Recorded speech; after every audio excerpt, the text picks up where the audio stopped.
हमारे अंदर ना अवेयरनेस नहीं है कुछ भी। अगर कोई लेडीज कुछ करना चाहती है तो सब हंसते हैं उसके ऊपर। मैंने अपने बेटे को 2015 में जब मदरसे में भेजा, उसको कुरान हिफ्ज करने के मेरे फादर की बहुत तमन्ना थी कि अपने तीनों बेटों में से एक बेटे को कुरान हाफिज बनाना।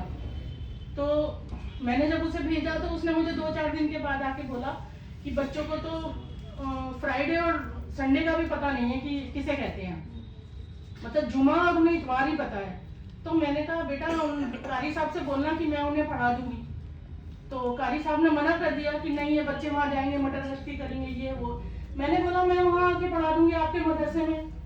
तो वो चुप हो गए। तो मैं एक दिन अपने बेटे के साथ मदरसे पढ़ाने के लिए चली गई। तो उन्होंने कहा यहाँ का माहौल बहुत खराब हो जाएगा अगर औरत यहाँ पे आएगी। मैंने कहा कारी साहब मेरे घर भेज दीजिए, ग्राउंड फ्लोर मेरा खाली पड़ा है।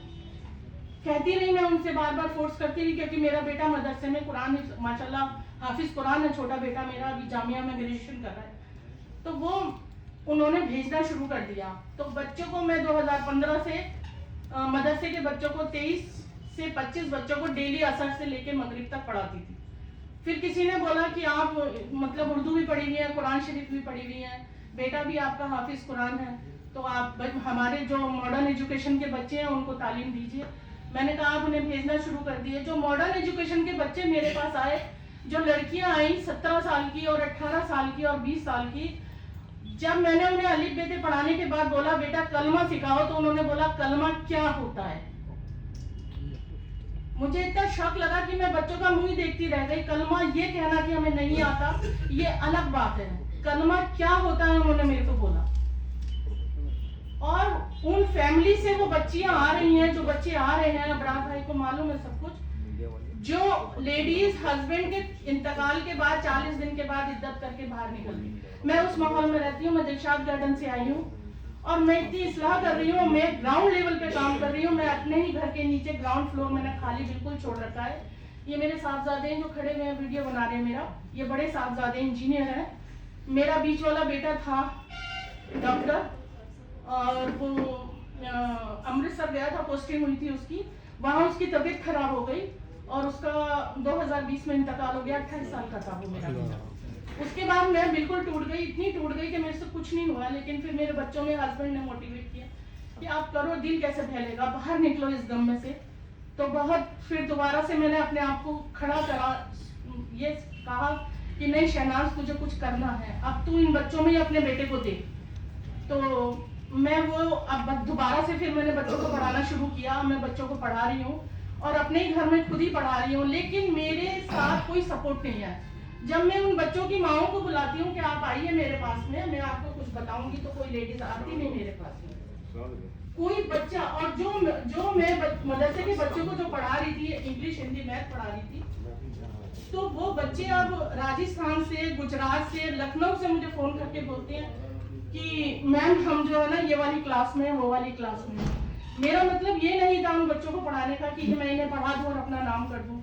अंदर से उनके अंदर पढ़ाई की और जज्बा पैदा करना था कि ये यहाँ से जाने के बाद में क्या तुम मौजिन और क्या इमाम ही बनोगे, टिफिन लेके इधर से उधर घूमते रहोगे, अपने बैंक के हॉस्पिटल के काम कैसे करोगे बेटा, अपनी आने वाली जनरेशन को कैसे पढ़ाओगे, कैसे समझाओगे, कैसे मेन स्ट्रीम में आओगे। तो आज मुझे इतना अच्छा लगता है और मैंने उनसे बोला है कि मेरे पास कुछ बन के आना। और सारे बच्चे टोटल अल्हम्दुलिल्लाह जो भी मेरे पास से पढ़ के जा रहे हैं, सब स्कूल कॉलेजों में जा रहे हैं, पढ़ रहे हैं, अपना नाम लिखवा रहे हैं।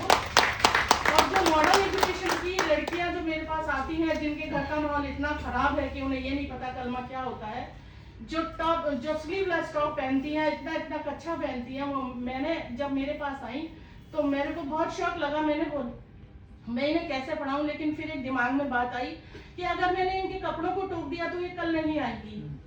मेरा मतलब था उनको एजुकेशन देना, उन्हें पढ़ाना कि हमारा दीन क्या कहता है। आज वो लड़कियों को जब पता चला कि आज मैं यहाँ पे आने वाली हूँ, तो मेरे साथ 5-6 लड़कियों ने बोला कि हम भी चलेंगे बाजी, हम भी चलेंगे। मैंने बोला ये पहली कॉन्फ्रेंस है, इसमें मुझे जाने दीजिए, नेक्स्ट टाइम मैं आपको लेके चलूंगी। तो मैं ये चाहती हूँ, मैं बिल्कुल अंधेरे में चिराग जला रही हूँ। दिलशाद गार्डन का जो एरिया है, इतना मतलब उसको वहाँ दीनी तालीम ही नहीं है, वहाँ पे दीनी माहौल ही नहीं है किसी भी घर में। और लड़कियां जो है ना, मतलब दूसरों को देख के वो होती हैं कि जैसे उसने ऐसे कपड़े पहन रखे हैं तो हम भी ऐसे ही पहनेंगे कपड़े। और एक साहब यहाँ पे बोल रहे थे, नाम याद नहीं है, कि हम स्कूल तक कैसे लेके आए। स्कूल अगर आपने बना लिए, कॉलेजेस अगर आपने बना लिए, तो वो बिल्डिंगें खड़ी हो जाएंगी, उसे मुझे लगता है कि दूसरे ही उसे इस्तेमाल करेंगे। जब तक हम अपने बच्चों को स्कूल कॉलेज लेके नहीं जाएंगे, वहां पहुंचाने का काम किसका है? वहां बेटियों का काम है, बहुओं का काम है, और लेडीज का काम है, माओं का काम है।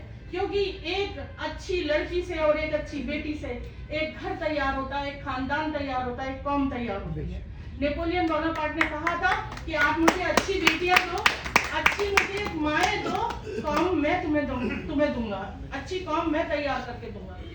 तो हमारी जो लेडीज है ना, वो उसका कपड़ा बहुत अच्छा है, उसका जेवर बहुत अच्छा है, उसके पास एक गाड़ी है, मेरे पास एक भी गाड़ी नहीं है। तो इसकी हिरस ना करें, इसकी हिरस करें कि वो आलिम है, वो डॉक्टर है, वो जज है, वो इंजीनियर है, वो वकील है, इसकी हिरस करें। मैं ज्यादातर खवातीन से ये बात कहना चाहती हूँ। बस दैट्स ऑल, इससे ज्यादा मैं बोल नहीं सकती क्योंकि मैं अभी निकली नहीं हूँ गवर्नमेंट। बहुत बहुत शुक्रिया। और आपकी जो कहानी और आपके जो ख्वाब हैं वो हम तमाम लोगों के लिए इंस्पिरेशन है, और उनसे हम बहुत कुछ सीखेंगे भी। हमारे खवातीन आपसे बहुत कुछ सीखेंगी। और आपको किसी भी तरीके की मदद की ज़रूरत है तो आपके यहाँ सैकड़ों बेटे बैठे हुए हैं, इंशाअल्लाह आपके मिशन में हम लोग साथ देंगे। इसके बाद मैं दरख्वास्त करना चाहता हूँ जनाब इसरार साहब